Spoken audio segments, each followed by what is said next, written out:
কোন বান্দা আল্লাহর কাছে যদি না চায়, আল্লাহ তাআলা তার উপর অসন্তুষ্ট হয়ে যান।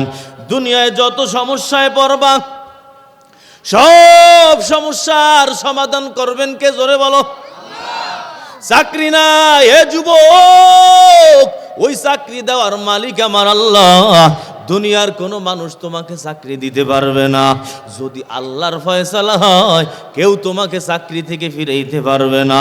আল্লাহর যদি ফয়সালা না হয়, হাজার মানুষ চেষ্টা করেও তোমাকে চাকরি দিতে পারবে না। আমার আল্লাহ বাদে অন্য কারো কাছে চাওয়া যাবে না। আল্লাহর কাছে যদি না চায়, আল্লাহ ওই বান্দার উপর খুশি হয়ে যায়। অথচ দুনিয়ার মানুষের দিকে তাকাইয়া দেখবেন, একবারের বার দুইবার যদি চাইতে যান, ওই মানুষটা কিন্তু আপনার উপর নাখুশ হয়ে যায়। একবার চাইছেন, আবার আর একবার চাওয়ার জন্য গেছেন, ওই মানুষটা বলবে একটু আগে না দিলাম, আবার কেন তুমি আসলা? ঠিক কিনা বলো? মানুষের কাছে একবারের পর দুইবার চাইলে অখুশি হয়ে যায়, আর সে দেখতে পারে না, এর সাথে সম্পর্ক রাখা যাবে না, দেখা হইলেই খালি চায়। ঠিক কিনা? আর আল্লাহ কয়, এ বান্দা, চাস না কেন তুই আমার কাছে? আমি তোর উপর রাগ হয়ে গেলাম। একবার চাইছেন, আল্লাহ তাআলা দিয়ে দিছেন। আল্লাহ বলে, এ বান্দা, আবার দরকার, আবার আমি আল্লাহ দিব। আমি আল্লাহ ছাড়া কেউ দেওয়ার মালিক নাই, সুতরাং আবার দরকার, আমি আল্লাহর কাছে আবার চাও। আমি আল্লাহ ছাড়া কেউ তোমাকে দেওয়ার কোনো ক্ষমতা রাখে না। কিন্তু আমাদের হালাত হলো, আল্লাহ বাদে অন্য মানুষের কাছে গিয়া চাই। ঠিক কিনা? জোরে বলে। আরে আল্লাহ তো কত দয়ালু। আল্লাহ রসুল বলেন, আদ-দুআ মুখুল ইবাদা। দোয়া হলো ইবাদতের মগজ। ইবাদত কারে কয়? নামাজ, রোজা, হজ, যাকাত, এগুলো যেমন ইবাদত, গুনাহ থেকে বাঁচাও ইবাদত। এই ইবাদতের মগজ হলো দোয়া। তাহলে বোঝা গেল, দোয়া মানে চাওয়া। আমি আল্লাহর কাছে চাইলাম, আর এটা আমার ইবাদত হয়ে গেল। সুবহানাল্লাহ, জোরে কোন। আমি আল্লাহর কাছে বললাম যে, আল্লাহ, আমার তো চাউল নাই ঘরে, চাউল দাও। তো আল্লাহ এই যে চাউল নিজের জন্য চাইলাম, দোয়া যদি কবুল হয়, চাউল দিয়ে দিল, সাথে সাথে আবার ইবাদত করার নেকিও দিয়ে দিল। হ্যাঁ, এই জন্য আর এক হাদিসে রাসূল বলছেন, আদ-দুআ হুয়াল ইবাদা। আরে দোয়াই তো ইবাদত। আল্লাহর কাছে চাওয়া, এটাই তো ইবাদত, এটাই আসল ইবাদত। অথচ আমরা আল্লাহর কাছে চাইতে রাজি না। এজন্য রাসূল বলেন যে, দেখেন, কিয়ামত যখন কায়েম হবে। কি এলো রে ভাই এখানে? তোমরা কথা বলো না বাবা, কথা বলো না। কিয়ামত যখন কায়েম হবে, তখন কিছু মানুষকে আল্লাহ তাআলা এমন পুরস্কার দিবেন, যেই পুরস্কার দেখা সব অবাক হয়ে যাবে, যে এত পুরস্কার, এত ইবাদত কোত্থেকে আসলো। তখন আল্লাহর পক্ষ থেকে তাকে বলা হবে, এ বান্দা, ওই যে দুনিয়ায় যেই দোয়া করছিলা, ওই দোয়া তো আমার দরবারে কবুল হয় নাই। ওই দোয়াগুলো আজকে তোমাকে এই পুরস্কার হিসাবে দেওয়া হয়েছে, যেই দোয়াগুলো কবুল হয় নাই। বান্দা যখন এটা দেখবে, দেখার পরে তখন আল্লাহর কাছে বলবে যে, আরে আল্লাহ, যদি আমার একটা দোয়াও কবুল না হইতো, তাহলে আজকে আমার কত ভালো হইতো, আজকে আমি কত বড় জান্নাত পেয়ে যাইতাম। যদি একটা দোয়াও তুমি কবুল না করতা, আমার জন্য তো অনেক ভালো হয়ে যাইত। এই জন্য রসুল বলেন, যখন মানুষ দোয়া করে, আল্লাহ তাআলা হয়তোবা যেইটা চায় ওইটাই দিয়ে দেয়।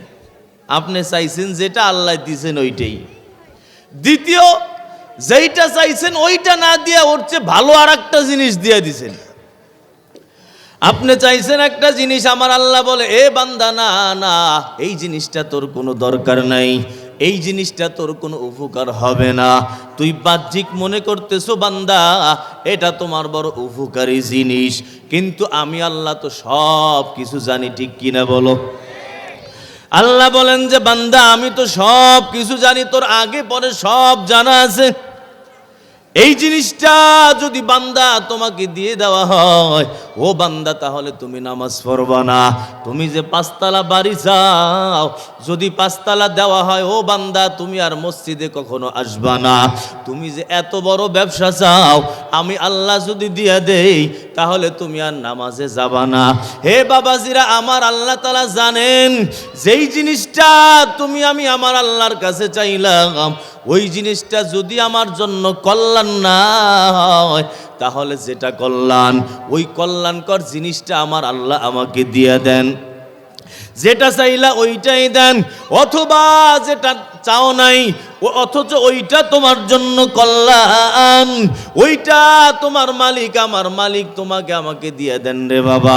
3 নম্বর কি কয়? 3 নম্বর, বান্দা যা কিছু চাইছে, যা কিছু দোয়া করছে, মোনাজাত করছে, বান্দার জোতার ফিতা ছিঁড়ে গেছে, আল্লাহকে ডাইকে ডাইকে বলে, আল্লাহ, আমার জোতার ফিতাটা ছিঁড়ে গেছে, আমার পকেটে টাকা আছে, ও আল্লাহ, তুমি যদি তৌফিক না দাও, এই জোতার ফিতা আমি জোড়াইতে পারবো না। এ বাবাজিরা, যুবকের দল, বলো, পকেটে টাকা আছে, মাত্র 5 টাকা লাগবে জোতাটা জোড়াইতে, ওই মুচির কাছে গিয়া 10 টাকা দিলে জোতা ঠিক হয়ে যাবে। কিন্তু আমার আল্লাহ যদি তৌফিক না দেয়, হে বাবাজিরা, ওই জোতা তুমি জোড়াইতে পারবানি। আমার আল্লাহ যদি তৌফিক না দেয়, ওই জোতা জোড়ানোর ক্ষমতা তোমার নাই। এজন্য আমার নবী বলেন, যদি জোতার ফিতা সামান্য যেই জিনিসটা, এটাও যদি তোমার ছিঁড়ে যায়, এ বান্দা, আল্লাহর কাছে বলো, আল্লাহ, আমার ক্ষমতা আছে, আমি পারি, টাকা আছে, পয়সা আছে, তারপর যদি তুমি তৌফিক না দাও, এটা জোড়ানোর ক্ষমতা আমার নাই। হে বাবাজিরা, আল্লাহর কসম, কি লাভ হইল? আমার আল্লাহ তখন তোমাকে আপন বানাইয়া নিল। আমার আল্লাহ চিন্তা করলো, যেই বান্দার সামান্য জিনিস, ওই সামান্য জিনিসের টাকাটাও তার পাশে পকেটে আছে, মুসির দোকানটাও তার পাশে, যদি শুধুমাত্র যায় জোতাটা জোড়াইয়া নিয়ে আসতে পারে। কিন্তু বান্দা তা না কইরা আমি আল্লাহকে আগে বলল, আমি আল্লাহকে আগে ডাকলো। হে বান্দা, ওই আল্লাহ তাআলা তখন তোমাকে তার আপন বানাইয়া নেয়, ওই আল্লাহ তাআলা তখন তোমাকে তার বন্ধু বানাইয়া নেয়। হে যুবক, এজন্যই তো আমার নবী সব কাজের শুরুতে মাসনুন দোয়াগুলা দিলেন। কেন কয় মাসনুন দোয়া হলো? হে বান্দা, এর দ্বারা আল্লাহর কাছে নিজেকে ছোট মনে করানো হয়, আল্লাহর কাছে নিজেকে ছোট বানাইয়া পেশ করানো হয়। হে বান্দা, সব কিছু রেডি আছে, তারপরও আমার আল্লাহকে ডাক দিয়ে শুরু করলা, সব কিছু তৈরি আছে, তারপরও বিসমিল্লাহ বললা। আমার আল্লাহ বুঝায়, বান্দা, তুই তো আমাকে বলো নাই, যেই কাজ শুরু করো ওই কাজের আগেই আমাকে ডাকো, যেই কাজ শুরু করো ওই কাজের আগেই তুমি আমার নামটা নাও। হেরে যুবকের দল, আল্লাহর কসম, ওই নতুন কাজ আল্লাহর নাম নিয়ে শুরু করলা, আল্লাহর কাছে দোয়া কইরা শুরু করলা। ওই নতুন কাজের মধ্যে যত সময় থাকবা, পুরা টাইম আল্লাহ তাআলা তোমার ইবাদতের মধ্যে লেখা নিবেন। ইবাদত করলে যেই, আমল করলে যেই নেকি পাইতা, এর যুবক, আমার আল্লাহর নামটা নিয়ে শুধুমাত্র শুরু করছো, এই কারণে পুরা সময়টা তুমি ইবাদত করলা। রিকশায় উঠছো, রিকশায় ওঠার আগে মালিকের নাম নিছো, বিসমিল্লাহ বলছো, গাড়িতে ওঠার দোয়াটা পড়ছো। এর যুবক, ওই জায়গায় নামার আগ পর্যন্ত যত টাইম রিকশায় থাকলা, তত টাইম আমার আল্লাহ তাআলা আমল নামায় নেকি দিল। হেরে যুবকের দল, আমার নবী এই জন্যই তো মাসনুন দোয়া দিলেন, বুঝাইতে চান রে বান্দা, ও আমার বান্দা বান্দি, আল্লাহর বান্দা বান্দি, শোনো, তোমরা মাসনুন দোয়া পয়রা সব আমল শুরু করবা। কি লাভ? কয় পুরা টাইম ইবাদতের মধ্যে কাটাইবা। আমার আল্লাহ তাআলা যেইটা চাইলা ওইটাই দিল। আবার কারো জন্য ওটার বিকল্পটা ভালো মনে করলো। ও পর্দার অন্তরালের মা গো, তুমি তোর চাইতে চাইতে রাগ হয়ে যাও। না না, আল্লাহর উপর রাগ হওয়া যাবে না। আল্লাহ তোমার জন্য বড় মঙ্গল চায়, আল্লাহ তোমার জন্য বড় কল্যাণ চায়। যেই জিনিসটা তুমি চাইছো আল্লাহ জানে ওই জিনিসটা তোমার জন্য কল্যাণ হবে না, ওই জিনিসটা তোমার জন্য মঙ্গল হবে না। ও মা, তুমি ছেলে চাইছো, আমার আল্লাহ শুধু তোমাকে মেয়েই দেয়, ঠিক কিনা বলো? একটার পর দুইটা, তিনটার পর চারটা, পাঁচটা, 7টা মেয়ে পর্যন্ত হয়ে গেল, আল্লাহ তোমাকে একটা ছেলে দেয় না। চাইতে চাইতে আল্লাহর উপর রাগ হয়ে গেছো। ও মা, না না, আল্লাহর সে ভালো কেউ জানে না, আল্লাহর সে তোমার প্রতি মঙ্গলকামী কেউ নাই। আল্লাহ তোমার সবচেয়ে বড় আপন। আল্লাহ জানেন তোমাকে যদি ছেলে সন্তান দেয় কোনো ঝামেলায় পড়বা। হে মা, আল্লাহর কসম, এই জন্যই তো আল্লাহ তাআলা তোমাকে একটার পর আর একটা মেয়ে দিতেছে। ও বাবাজি, বিবির উপর রাগ কইরা লাভ নাই, তোমার বিবির হাতে ছেলে মেয়ে বানানোর ক্ষমতা নাই, ঠিক কিনা বলো? মহিলাদের ছেলে মেয়ে বানানোর ক্ষমতা নাই, বানায় আমার আল্লাহ। আল্লাহ তাআলা যাকে চায় তাকে মেয়ে দান করেন।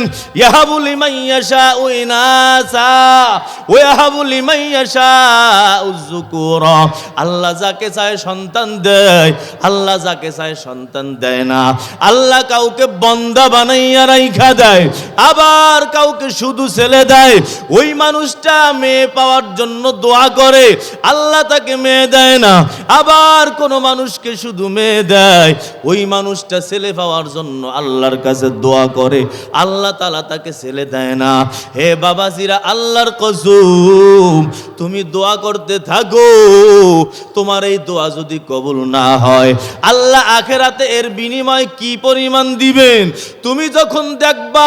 আমার নবী বলছেন, তখন তুমি বলবা, হায় আফসোস, দুনিয়ায় যদি আমার একটা দোয়াও কবুল না হইতো, দুনিয়ায় যদি আমার একটা আশা, একটা চাওয়া যদি পুরা না হইতো, আজকে আমি আখিরাতে এত এত পাইতাম। হে বাবাজিরা, আল্লাহর কসম, ওই মালিকের কাছে চাও, যত চাবা মালিক তত তোমার উপর খুশি হবে। তুমি নিজের জিনিস চাবা আর মালিক তোমার আমল নামায় ইবাদতের নেকি দিবে। হে বাবাজিরা, ও পর্দার অন্তরালে, তুমি অন্য দোয়া করতেছো, ওই অন্য দোয়ার বিনিময় আল্লাহ তাআলা তোমার এই মুসিবতটা তোমার থেকে দূর করে দিবে। হে বাবাজিরা, আল্লাহর কাছে চাও। আল্লাহর কাছে কার জন্য চাবা? কয় নিজের জন্য চাও, মা বাবার জন্য চাও, ভাইয়ের জন্য দোয়া করো। যে তোমার দুশ্মন শত্রু, ওই শত্রুর জন্য দোয়া করো, তার কল্যাণ কামনা করো। যত মানুষের জন্য দোয়া করবা দেখবা তার প্রতি তোমার কোনো হিংসা থাকবে না।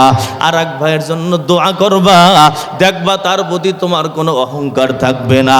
যার প্রতি তোমার হিংসা লাগে, 5 তলা বাড়ি দেখা তোমার খালি জ্বলতে থাকে, ওই মানুষটার জন্য আল্লাহর দরবারে হাত জাগাইয়া বলো, ও আল্লাহ, আমার ভাইকে তুমি আরো 5 তলা বানাইয়া দাও। দেখবা হিংসা জইলা বইরা ভিতরে সব একেবারে সারকার হয়ে যাবে। এ বাবাজিরা, আল্লাহর কাছে চাও, হয়তো ওটাই পাবা, না হইলে অন্য ভালোটা পাবা।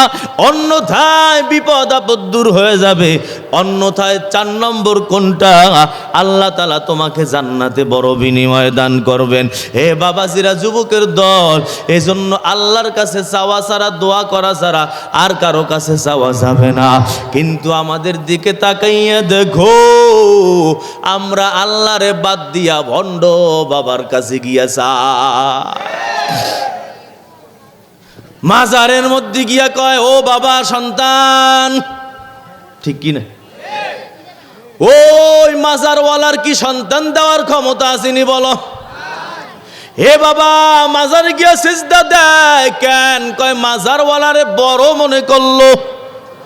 ও নবীর উম্মত, যদি মাজারে সেজদা দেওয়া জায়েজ হইতো, আমার নবীর মাজারে আগে সেজদা দেওয়া লাগতো, ঠিক কি না? জোরে বলো। আমার নবীর মাজার বড় নাকি তোমার খাজার মাজার বলো?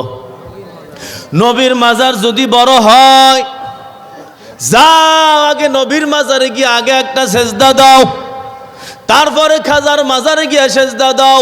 কই নবীর মাজারে তো সেজদা দাও না কেন? কয় দেয় না কেন? ওই জায়গা যদি সেজদা দেয় কল্লাটা একেবারে দ্বিখণ্ডিত হয়ে যাবে, ঠিক কি না বলো? হেরে যুবকের দল, যদি পীর বাবার কোনো কিছু দেওয়ার ক্ষমতা থাকতো, আমার নবীরও দেওয়ার ক্ষমতা থাকতো।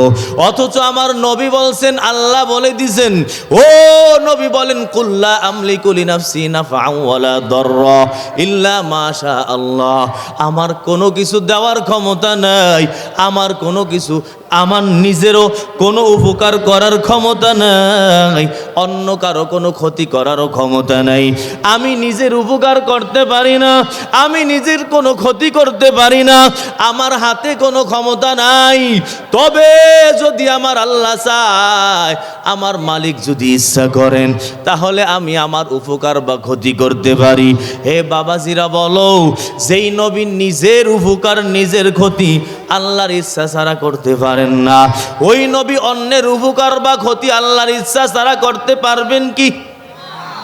যেই নবীর ক্ষমতা নাই, হে বাবাজিরা, ওই নবীর উম্মতই তো হলো তোমার খাজা বাবা, ঠিক কিনা বলো? যেই নবীর ক্ষমতা নাই, ওই নবীর উম্মতের ক্ষমতা কোত্থেকে আসবে রে মুসলমান? আজকে তোমরা ভ্রান্তির মধ্যে আছো। ওই মাজারওয়ালার দেওয়ার কিছু নাই রে বাবা, ওই কবরে সেজদা দিলে ঈমান চলে যায়। হে যুবক, ওই চাঁদপুরের মধ্যে ল্যাংটার মাজার আছে না নাই? ল্যাংটার মেলা। পীর বাবা কেমন? কয় পীর বাবা ল্যাংটা। এ বাবাজিরা বলো, যেই মানুষটা পোশাক পরে না, ওই মানুষটার ঈমান ঠিক আসেনি। যেই মানুষটা পোশাক খোলাকে ভালো মনে করলো, অথচ আমার আল্লাহ পোশাক পরাকে ফরজ বানাইয়া দিছেন, ফরজ যেই বান্দা তরক করলো, ওই বান্দার যেমন ঈমান নাই, তার পাশাপাশি আশেপাশে যারা ঘুরলো, ওইগুলারও কোনো ঈমান নাই, ঠিক কিনা বলো? ল্যাংটার মাজারে গিয়া দেখবা লোক কম না বেশি? অভাব নাই। কোনগুলা? কয় গাঞ্জাখোর, বিড়িখোর, গাঞ্জাখোর, জেনাখোর, সবগুলা ও জায়গায় আড্ডা বাজি লাগাইয়া দেয়। অনেক যুবক, মুসলমানের সন্তান, ওই যুবকও গিয়া দেখবা ল্যাংটার মাজারে উপস্থিত। হে বাবাজিরা, আল্লাহর কসম, এগুলোর মধ্যে গিয়া দেখবা ঈমান আমল কিছু ঠিক থাকবে না। হে মুসলমানের দল, ওই কবরের মধ্যে ফুল দেওয়া যাবে নি? যদি কবরের মধ্যে ফুল না দেওয়া যায়, তাহলে তোমার নেতার কবরে কেন ফুল দাও? দেয়নি। মাজারে যদি ফুল দেওয়া জায়েজ না হয়, ওই কারণে, যেই কারণে না জায়েজ, ওই কারণে তোমার নেতার কবরেও ফুল দেওয়া না জায়েজ, ঠিক কিনা বলো? অথচ দেখবা জাতির জনকের কবরে ফুলের কোনো অভাব নাই। কবরে ফুল দিলে কি হইব? তার গলায় ফুল লাগাইবা। গলায় যদি ফুল লাগাইতে হয়, কবর খনন করো, কবর খনন কইরা তারপর তার গলার মধ্যে ফুল লাগাও। হে বাবাজিরা, কবর খনন করার পর আর কোন অস্তিত্ব বাবার পাওয়া যাইবনি। বাবার হাড্ডি গুড্ডি আসেনি, সব মাটির সাথে মিশে গেল। ওই কবরের উপর ফুল দেওয়া বেদাত। আবার দেখবা অনেক জায়গার মধ্যে কবরের মধ্যে মোমবাতি জ্বালায়, আছে না নাই? কেন জ্বালাইলা? কয় কবর আলোকিত হইবে, এজন্যই তো। যদি কবর আলোকিত করতে চাও, কবরের উপরে কেন কবর খনন কইরা ভিতরে গিয়া মোমবাতি জ্বালাও। অথচ দেখবা একজনও ভিতরে মোমবাতি জ্বালায় না। কবরে মশারি টানা এমন মুসলমান আছে না নাই? বাবারে মশারি দিয়ে টানাই রাখে। হে বাবা, নবীর উম্মত, মশারি কেন টানাইলা? যদি মশা থেকে বাঁচাইতে চাও, কবর খনন করে ভিতরে মশারি টানাও। ওই মশারি ভিতরে দেখবা কিচ্ছু, কোনো অস্তিত্ব নাই, ঠিক কিনা? আজকে এই সমস্ত কারণে আমরা মুসলমানরা বেঈমান। আল্লাহর কাছে না চাইয়া ওই গোলাপশার মাজারের মধ্যে চায় মুসলমান, আছে না নাই? আমি তো একদিন নিজের চোখে দেখলাম, মহিলা একটা পেট ওই গোলাপশার মাজারের তালার লগে খালি ঘষে। গোলাপশা মাজারের তালার লগে পেট ঘষলে কোনো লাভ হইব নি? হে বাবাজিরা মুসলমানের দল, আমার আল্লাহ ছাড়া দুনিয়ার কারো হাতে কোনো ক্ষমতা নাই, পীর বাবার হাতে ক্ষমতা নাই, ওই কবরওয়ালার হাতে কোনো ক্ষমতা নাই। যদি দেওয়ার ক্ষমতা থাকতো সবাই গিয়া নবীর মাজারে চাইতো। হে বাবাজিরা, নবীর কাছেও কিছু চাওয়া যায় না, নবীর কোনো কিছু দেওয়ার ক্ষমতা নাই। অথচ আমরা ওই যে ভণ্ড খনকারের কাছে যাই, যেই ভণ্ড খনকার দেখবা কুফুরি কালাম দিয়া তাবিজ লাগায় আছে না নাই? হে বাবাজিরা, কুফুরি কালাম দিয়া যদি তাবিজ লাগাও, ওই তাবিজ তোমাকে বেঈমান বানাইয়া দিবে, ঠিক কিনা বলো? হে মুসলমানের দল, আমার আল্লাহ বলছেন, ওরে যুবক, আল্লাহর কাছে চাও, আল্লাহ বাদে অন্য কারো কাছে চাওয়া যাবে না, আল্লাহ বাদে অন্য কোনো মানুষের কাছে চাওয়া যাবে না। কোন পীরের ক্ষমতা নাই, কোন গাউস কুতুব ওলিয়া ওলিয়ার ক্ষমতা নাই, কোন নবীদের কোনো ক্ষমতা নাই। আমার আল্লাহ তাআলা যদি চায় তাহলে তারা শুধুমাত্র ক্ষমতা দেখাইতে পারবে। আমার আল্লাহ যদি না চায় কারো কোনো কিছু দেওয়ার ক্ষমতা নাই। অথচ তোমাকে আমাকে দেখা যায় ওই মাজারে গিয়া চাই, কিন্তু আল্লাহওয়ালাদের দরবারে যাই না, আল্লাহওয়ালাদের কাছে গিয়া চাও। এর যুবক, ওই বুজুর্গদের কাছে দোয়া নাও, শাইখুল হাদিসের কাছে দোয়া নাও, আল্লাহওয়ালাদের কাছে যদি দোয়া নাও, দেখবা তোমার দোয়া অবশ্যই কবুল হয়ে যাবে। তোমার ভালো চাকরি দরকার, কোনো আলেমের কাছে যাও, খতিব সাহেবের কাছে যাও, ইমাম সাহেবের কাছে গিয়া বলো, হুজুর আমার তো অমুকটা দরকার, আপনি তো বড় বুজুর্গ আল্লাহওয়ালা মানুষ, আমার জন্য আল্লাহর কাছে একটু হাত জাগাইয়েন। হে বাবা, ইমাম সাহেব দোয়া করবে, দেখবা আল্লাহ তাআলা কবুল করে নেবেন। শাইখুল হাদিস সাহেব দোয়া করবেন, দেখবা আমার মালিক কবুল করে নিবে। এর যুবক, আলেম ওলামাদের সোহবতে যাও, তাদের সাথে সম্পর্ক রাখো, মাদ্রাসাগুলোর মধ্যে যাও, আলেম ওলামাদের সোহবতে যাও, তাদের কাছে গিয়া দোয়া চাও, দেখবা দোয়া করতে দেরি, কবুল হইতে দেরি না, ঠিক কিনা? হাকিমুল উম্মত, মুজাদ্দিদুল মিল্লাত শাহ আশরাফ আলী থানভী রহমাতুল্লাহ আলাইহি নাম শুনছেননি? ও বাবাজিরা, ও ইন্ডিয়ার মধ্যে জিগার মুরাদাবাদী রহমাতুল্লাহ আলাইহি বিরাট বড় এক কবি, বিরাট বড় এক শায়ের। ওই কবি খাজা আজিজুল হাসান মাজজুব রহমাতুল্লাহ আলাইহির কাছে গেলেন।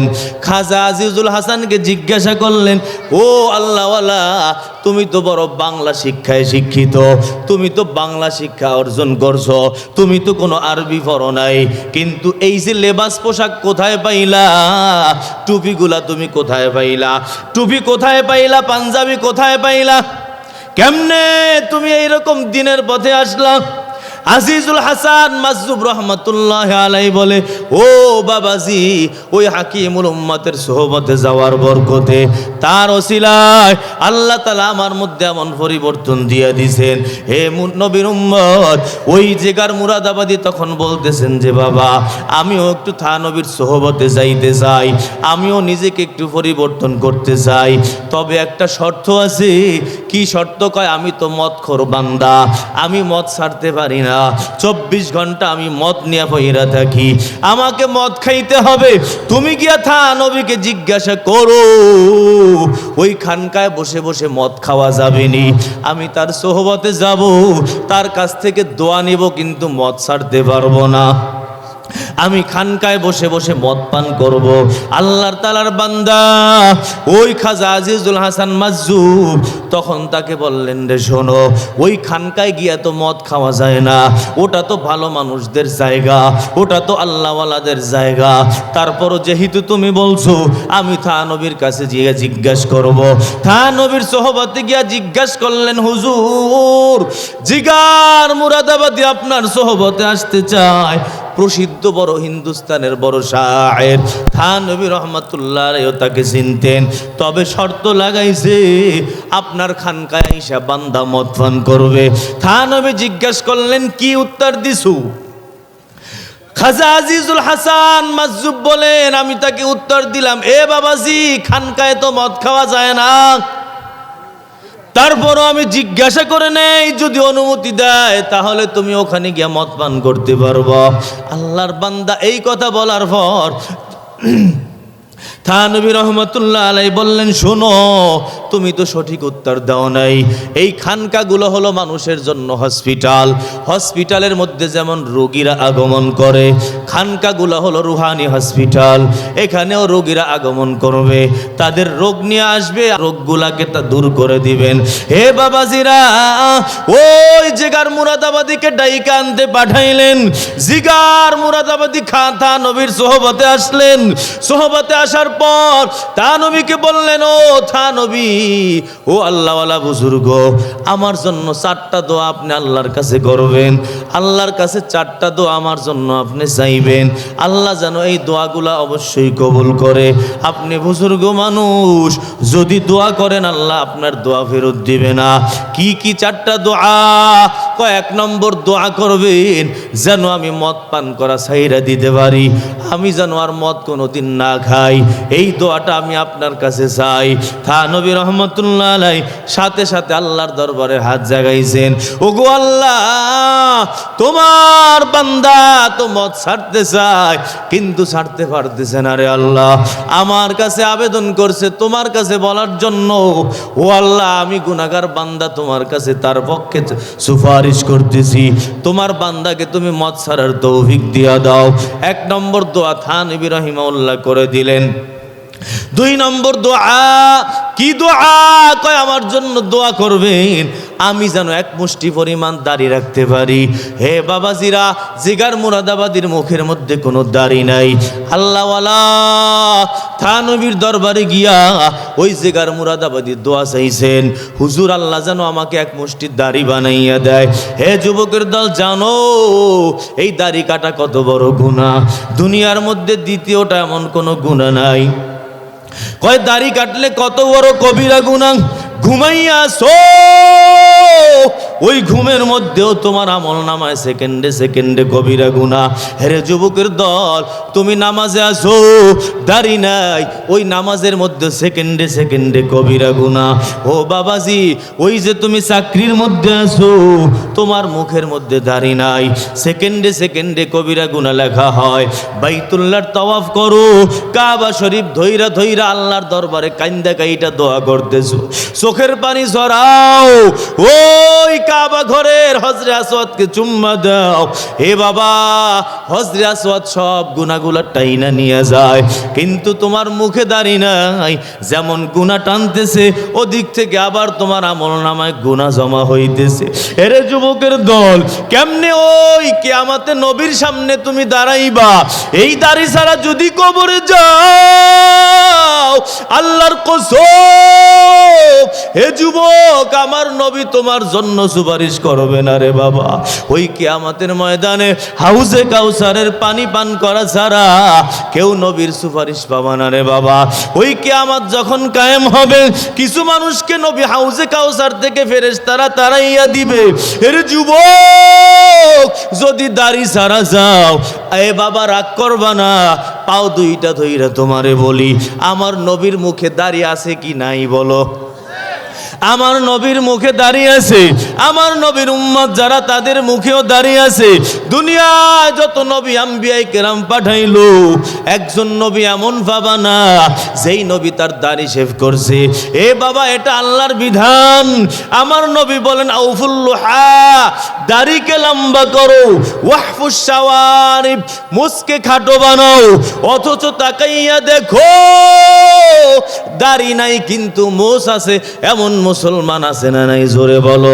এ বাবাজিরা, রাগ করবা না, মাহফিলে আসছো বয়ান শুই না আমল করার জন্য। সুতরাং একটা আমল শুরু করো যে আজকের পর থেকে আমি আর দাড়িতে হাত দেব না। এ বাবাজিরা, আল্লাহর কসম, ওই কিছু ফেরেশতাদেরকে আল্লাহ বানাইলো, যেই ফেরেশতারা আল্লাহর দরবারে তাসবিহ পড়ে। কি তাসবিহ? সুবহানাল্লাযী যায়্যানার রিজালা বিল লুহা, সুবহানাল্লাযী যায়্যানার রিজালা বিল্লুহা, ওই সত্তা বড় পবিত্র, যেই সত্তা পুরুষদেরকে দাড়ির মাধ্যমে সাজাইছেন, যেই সত্তা পুরুষদেরকে দাড়ির মাধ্যমে সজ্জিত করছেন, ওই সত্তা বড় পবিত্র। ও সুবহানাল্লাযী যায়্যানাল নিসা বিযাওয়াইব, এবং তারা তাসবিহ পড়ে ওই সত্তা পবিত্র, যেই সত্তা মহিলাদেরকে চুলের মাধ্যমে সাজাইছেন।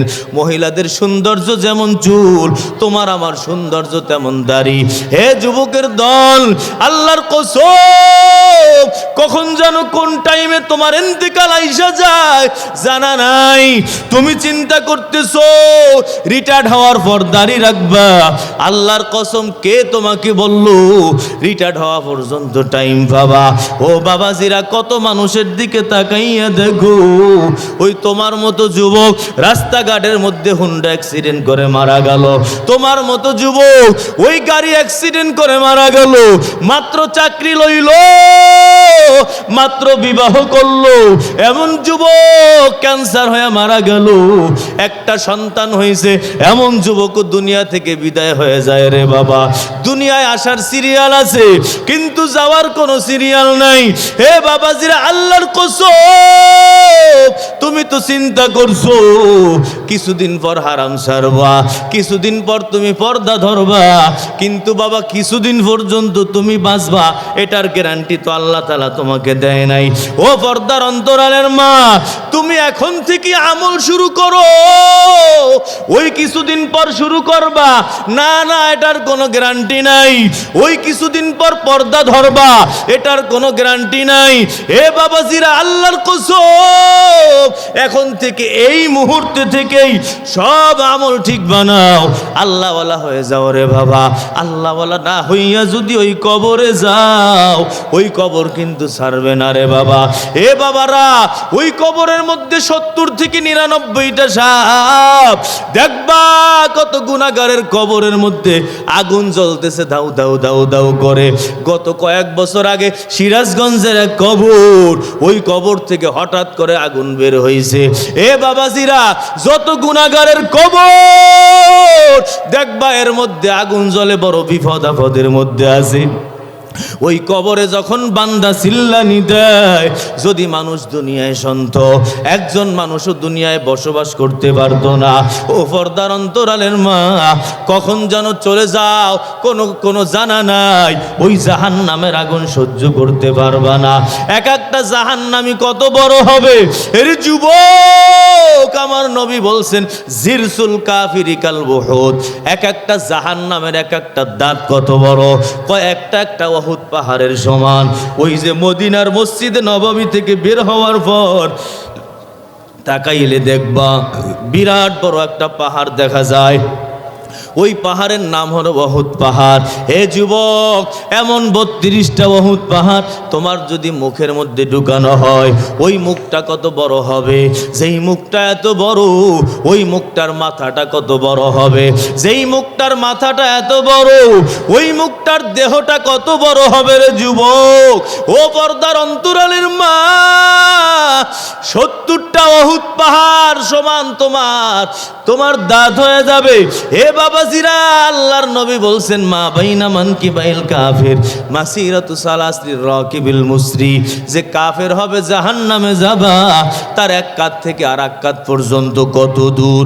কয় 3 দিন 3 রাতের সফর। দ্রুতগামী ঘোড়া যদি দৌড়ায়, 3 দিন 3 রাত দৌড়ায়া যত দূর যায়, ওই জাহান্নামের এক কাত থেকে আর এক কাত পর্যন্ত এত দূর। আমার নবী বলেন গিলাজু জিলদিল কাফির মাসিরাতু সালাস লিররাকিবিল মুসরি। জাহান্নামে যে যাইব, ওই জাহান্নামের চামড়া কত মোটা এর যুবক, ওই চামড়ার উপর থেকে নিয়ে ভিতর পর্যন্ত যাইতে 3 দিন 3 রাতের সফর, এত মোটা চামড়া, বসার জন্য কত জায়গা লাগবে? আমার নবী বলেন রে বাবা, কয় মা বাইনাল মক্কা ওয়াল মদিনা, মক্কা থেকে নিয়ে মদিনা পর্যন্ত 600 থেকে 800 কিলোমিটার জায়গা রে বাবা। একজন জাহান্নামে বসার জন্য এত বড় জায়গা লাগবে। এরে যুবক, ওই জাহান্নামের আগুন সহ্য করতে পারবা না, কবরের মোরাকাবা করো, চোখ দুইটা বন্ধ করে ওই কবরের মধ্যে রওনা দাও, আর চিন্তা করো আমি একা একা বসা, ওই কবর তো আমার সামনে কেউ নাই, আমার ডানে মাটি, বামে মাটি, নিচে মাটি, উপরে মাটি, কবরে আগুন জ্বলে ধাউ ধাউ, আমার কবরে সাপ বিচ্ছু কামড়ায়, ফেরেশতারা বড় বড় গুর্জ দ্বারা আঘাত করে, আমি চিল্লাইতেছি, আমার বাবা আমার কবরের পাশ দিয়া হাইটা যায়, কিন্তু আমার বাবা আমাকে বাঁচায় না, আমার মা আমার কবরের পাশ দিয়া হাইটা যায়, কিন্তু আমার মা আমাকে বাঁচায় না, আমার ভাইটা দুনিয়ায় বিপদে পড়লে ওই ভাই রাত্রে বেলা সুইটা আইসা আমাকে বাঁচাইতো, ওই ভাইটাও আমার কবরের পাশ দিয়া যায়, কিন্তু ওই ভাইটা এখন আমাকে বাঁচায় না। এ বাবা, কেউ তোমাকে বাঁচাইতে পারবে না। ও পর্দার অন্তরালের মা, ওই কবর তোমার নিজের আমলই তোমাকে বাঁচাবে। যদি আমল ভালো হয় তাহলে তুমি বাঁচতে পারবা, আর যদি আমল খারাপ হয়, এ মা, ওই কবরে কেউ তোমাকে বাঁচাবে না, কেউ তোমাকে বাঁচাইতে পারবে না। এ বাবাজিরা, দুনিয়ায় তো আমল করার সময়, দুনিয়ায় তো কামাই করে নেওয়ার সময়, এই টাকা পয়সা কিছু না, এই জায়গা জমি কিছুই না, এই বাড়িঘর কিছুই না রে যুবক, সব তুলার মতো উঠতে থাকবে। কিয়ামত যখন কায়েম হয়ে যাবে, কিছুর কোনো অস্তিত্ব তালাশ করে পাবা না রে বাবা। হে বাবাজিরা, এজন্য ওই দাড়ির কথা বলতেছিলাম, কত বড় গুনাহ। 24 ঘন্টা যদি আমল নামায় কবিরা গুনাহ হয়, হে বাবা, কবিরা গুনাহ কত বড়। আমাদের আবরারুল হক সাহেব রহমাতুল্লাহ আলাইহি বলেন, একটা কবিরা গুনাহ মানুষকে জাহান্নামে নেওয়ার জন্য যথেষ্ট। এ বাবাজিরা, একটা কবিরা গুনাহ যদি আমল নামায় তোমার থাকে, তুমি জান্নাতে ঢুকতে পারবা না। আব্দুল্লাহ ইবনে আব্বাস বলেন, কবিরা গুনার সংখ্যা হলো 700 পরিমাণ। এর যুবক, যদি জান্নাতে যাইতে চাও, 700 কবিরা গুনাহ থেকেই বাঁচতে হবে, 700 কবিরা গুনাহ থেকেই তওবা করতে হবে। এমন যদি হয় 699টা থেকে তওবা করছো, একটা থেকে তওবা না করে মারা গেছো, ওই একটা গুনাহের কারণে আগে তুমি জাহান্নামে যাবা রে যুবক, তারপর তুমি জান্নাতে যাবা। ওই জাহান্নামে কেমনে যাবা? কয় পুলসিরাত কায়েম করবে আমার আল্লাহ। ফুজাইল ইবনে ইয়াস বলেন, পুলসিরাতটা কেমন? কয় 15,000 বছরের রাস্তা। হে বাবা, 15,000 বছর চললে যত দূর যাওয়া যায়, এই পুলসিরাতটা এত বড় রাস্তা। আহাদ্দু মিনাস সাইফ ওয়া আদাক্কু মিনাশ শার, কয় তলোয়ারের চেয়েও বেশি ধারালো, চুলের চেয়েও বেশি চিকন রে বাবা। ওই পুলসিরাত পাড়ি দেওয়া ছাড়া কেউ জান্নাতেও যাবে না। ওয়া মিনকুম ইল্লা ওয়ারিদুহা কানা আলা রাব্বিকা হাতমান মাকদিয়া। আমার মালিক বলে, এ বাবাজিরা শোনো, তোমাদের এমন কোন মানুষ পাওয়া যাবে না। শ্রেণীর মানুষ হলো, হে বাবাজিরা, ফানা জিন নাজাত পেয়ে যাবে, এরা হলো পুলসিরাত পার হইতে পারবে। যারা নাজাত পাইয়া যাবা, তারা আবার কেমনে নাজাত পাবে? আমার নবী বলছেন, ওই নাজাত পাওয়াদের মধ্যে আবার শ্রেণী বিন্যাস। এক শ্রেণী হলো কাতর ফিল আইন, চোখের পলক ফালাইতে যেমন টাইম লাগে, এক মুহূর্ত যেমন টাইম লাগে, ওই পুলসিরাত পার হইতে তোমার চোখের পলক পরিমাণ সময় লাগবে। 2 নম্বর দল, কয় কাল বারক, বিদ্যুৎ গতি। 3 নম্বর হলো কাররিহি, বাতাসের গতি। বাতাস এই গতিতে চলবে, তুমি পুলসিরাত সেই গতিতে পার হইতে পারবা। হে যুবকের দল, 4 নম্বর হলো কাত্তইর, পাখি যেই গতিতে চলে, তুমি জান্নাতটাও সেই গতিতে পার হবা। ও পর্দার অন্তরালের মা গো, তোমার আমলটা যেই পজিশনে থাকবে, পুলসিরাতটাও সেই পজিশনে পার হবা। কয়েক কোন দল এরা পাখির গতিতে পার হয়ে যাবে। এরপর পঞ্চম আর এক দল কয়েক আজাবি দিল খাইলি ওয়ার রিকাব, দ্রুতগামী উত্তম উত্তম ভালো ভালো ঘোড়ার গতিতে পার হবে। এরপর আর এক দল হলো মাখদুশুন মুরসাল, দুই নম্বর দল যারা পুলসিরাত পার হবে কিন্তু পুলসিরাত পার হইতে গিয়া ক্ষত বিক্ষত হয়ে যাবে। এ বাবাজিরা, পুলসিরাতের নিচে থাকবে জাহান্নাম, ওই জাহান্নামের মধ্যে থাকবে কাটা বর্ষি থাকবে। যারা গুনাহগার ওই পুলসিরাত পারি তো তারা দিবে, কিন্তু পারি দিতে গিয়া একেবারে ক্ষত বিক্ষত হয়ে যাবে। ওই কাটাগুলো বর্ষিগুলো আইসা তাদেরকে আঘাত করবে, নিচ থেকে বর্ষিগুলো উঠবে আর দেহের চামড়াগুলো খসে খসে যাবে রে বাবা। তারপরও কষ্ট ক্লেশ কইরা কোনো মতো ওই পুলসিরাতটা পার হয়ে যাবে। 3 নম্বর হলো মাকদুসুন ফি নারি জাহান্নাম। ইবনে কাসিরের রিওয়ায়াত, হে যুবক, মাকদুসুন ফি নারি জাহান্নাম মানে হলো ওই পুলসিরাতে যখন উঠবা সাথে সাথে কাটা পইরা জমি জাহান্নামে চলে যাবা। হে বাবাজিরা, আল্লাহর কসম, যদি জাহান্নাম থেকে বাঁচতে চাও দুনিয়া থেকেই তোমাকে আমল করে যেতে হবে। তাহা নবী দোয়া করলেন, ও আল্লাহ, জেগার মুরাদাবাদী দোয়া চাই যেন সে দাড়িটা রাখতে পারে। আল্লাহ, তুমি তাকে দাড়ি রাখার তৌফিক দিয়ে দাও। হে যুবকের দল, 3 নম্বর দোয়া চাইলো, ও হযরত, আপনি আমার জন্য দোয়া করেন, আল্লাহ যেন আমাকে হজ করার তৌফিক দেয়। থা নবী হাত উঠাইয়া দোয়া করলেন, আল্লাহ তুমি তাকে হজ করার তৌফিক দিয়া দাও। 3 নম্বর দোয়া চাইলো, আল্লাহ যেন আমাকে কিয়ামতে মাফ করে দেয়। হে যুবক, 4টা দোয়াই থা নবী হাত জাগাইয়া আল্লাহর দরবারে করলো। আল্লাহর দরবারে দোয়া করার পর, হে বাবা, আল্লাহ ওয়ালারা দোয়া করলেই দোয়া কোনো দিন ফেরত যায় না। সাথে সাথে অ্যাকশন হওয়া শুরু করলো। ওই খানকায় থাকতেই জেগার মুরাদাবাদী বলে, না না, আর মদ আমি পান করবো না, আর মদ আমি কোনোদিন খাবো না। মদ যখন সাইরা দিছে, আল্লাহর বান্দা অসুস্থ হয়ে গেছেন, এমন অসুস্থ একেবারে মুমূর্ষু অবস্থা। বড় পরিচিত মানুষ, পুরা দেশের মধ্যে প্রসিদ্ধ মানুষ যখন অসুস্থ হয়ে গেল, ডাক্তারদের বড় একটা গ্রুপ তার কাছে আসছে, ডাক্তারদের টিম বসে গেছে। ওই ডাক্তার দল বলতেছে, ও জিগার মুরাদাবাদী শায়ের, যদি তুমি বাঁচতে চাও মদ তোমাকে এখন ছাড়া যাবে না। তুমি যে মদ ছাইরা দিছো এই জন্য তুমি অসুস্থ হয়ে গেছো রে বাবা, তোমাকে সুস্থ হইতে হলে মদ খাইতে হবে। জিগার মুরাদাবাদী বলেন, শোনো, যদি আমি মদ খাই আমার হায়াত বাড়বে কিনা? কয়, আমরা বলতে পারবো না। যদি আমি মদ ছাইরা দেই আগে আমি মারা যাব কিনা? কয়, সেটাও আমি বলতে পারবো না। কয়, যখন কোনোটাই বলতে পারবা না, আমার নির্দিষ্ট টাইমের আগে আমার মৃত্যু আসবে না। আমি যে মদ ছাইরা দিছি এই মদ আমি আর কোনোদিন ধরবো না। যদি আমি অবস্থায় মারা যাই তারপরও আমার কোনো আফসোস নাই। হে যুবক, এভাবেই তো তওবা করো, আর বিড়ি খাবো না, ঠিক নি? আর ওই যে ইয়াবা পান করব না, আর মদ পান করব না, আর গাঁজা খাবা না, ঠিক কিনা বলো? হে যুবক, যদি এইগুলা ছাড়তে গিয়া কষ্ট হয়, ওই কষ্ট মালিকের জন্য সহ্য করো রে বাবা। তাহলে দেখা গেল 1 নম্বর দোয়া কবুল হয়ে গেছে। এরপর কিছুদিন পর হজে রওনা দিছেন। হজে রওনা দেওয়ার পর আল্লাহ তাআলার বান্দা জিগার মুরাদাবাদী তওবা করছেন, আর দাড়ির মধ্যে কখনো খুল লাগাবেন না। আল্লাহর বান্দা ওই দাড়ি রাইখা হজের মধ্যে রওনা দিছেন। হজ থেকে আসার পরে আয়না দেইখা বলি, হায় আল্লাহ, আমার তো দাড়ি হয়ে গেছে। হে বাবাজিরা, হজের জন্য দোয়া করছেন, সেই দোয়া আমার আল্লাহ কবুল করছেন। দাড়ির জন্য দোয়া করছেন, সেই দোয়াও কবুল করছেন।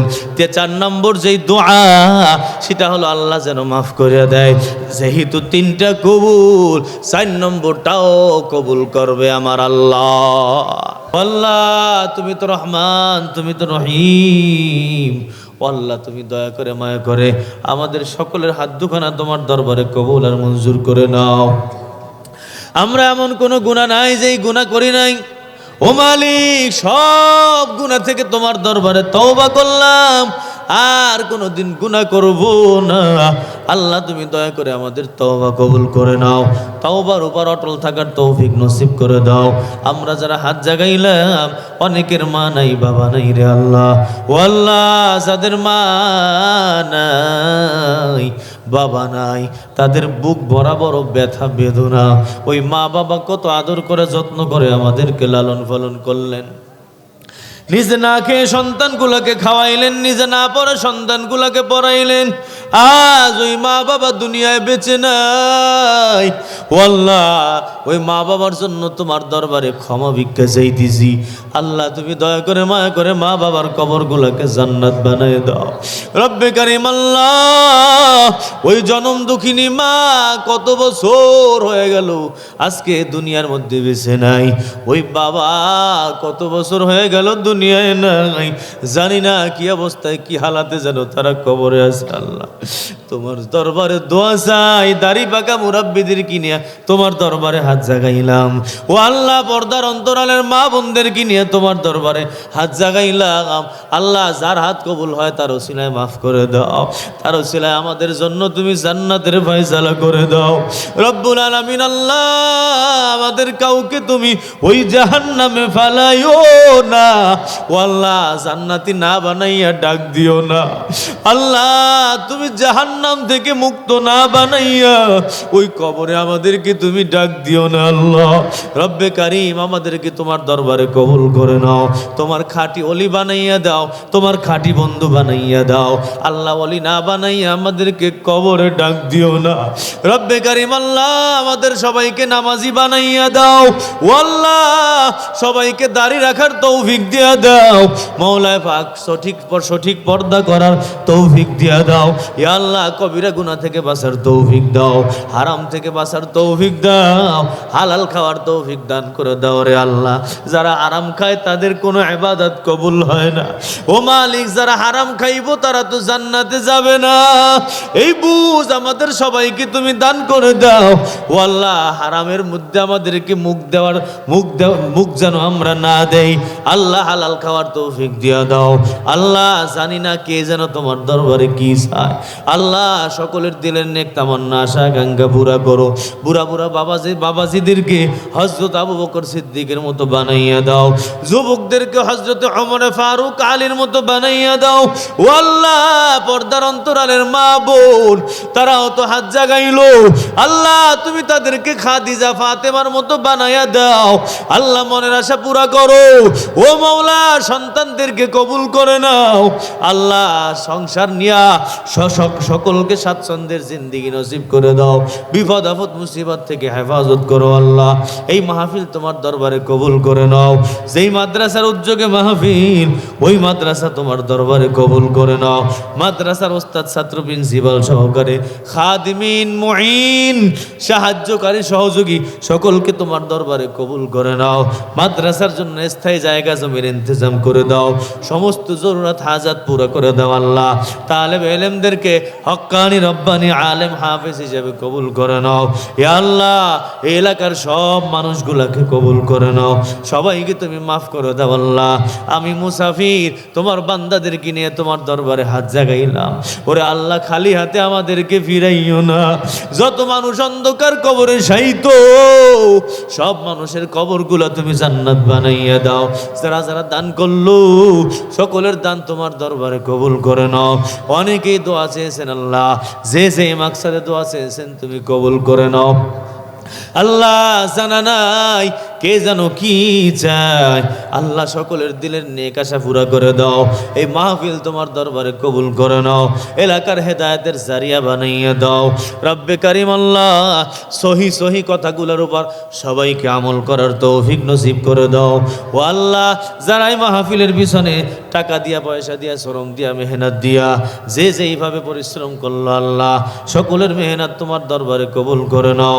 এটাকে তুমি তুমি সকলের জন্য সদকায়ে জারিয়া বানাইয়া দাও রব্বে কারীম আল্লাহ সকলকে তুমি হেদায়েতের দরজা সকলের জন্য খুলে দাও সবাই যেন তোমার ওই জান্নাতের মালিক হইতে পারে এই তৌফিক তুমি দান করে দিও আল্লাহ বারবার মক্কা মদিনায় যাওয়ার তৌফিক দাও ইয়া আল্লাহ গুনাহ থেকে বাঁচার তৌফিক দাও নেকের কাজ সবগুলা করার তৌফিক দিয়া দাও সুন্নাতওয়ালা আমলওয়ালা ইখলাসওয়ালা জিন্দেগি আমাদেরকে নসিব করে দিও আল্লাহ রব্বে কারীম আল্লাহ জানি না কার হাত দুখানা যেন তোমার দরবারে কবুল হয় ইয়া আল্লাহ ওসি সাহেবের জন্য দোয়া চাওয়া হয়েছে আল্লাহ কবুল করে নাও দেশের ভালো খাদেম হিসাবে কবুল করে নাও ইখলাসের সাথে খেদমত করার তৌফিক নসিব করে দাও আমাদের দেশের হালাত ভালো বানাইয়া দাও যাদের দ্বারা উপকার হবে আল্লাহ যারা আমাদের উপর জুলুম অত্যাচার করবে না মানুষের হক আদায় করবে আল্লাহ এমন মানুষদেরকে দেশের দায়িত্বশীল তুমি বানাইয়া দাও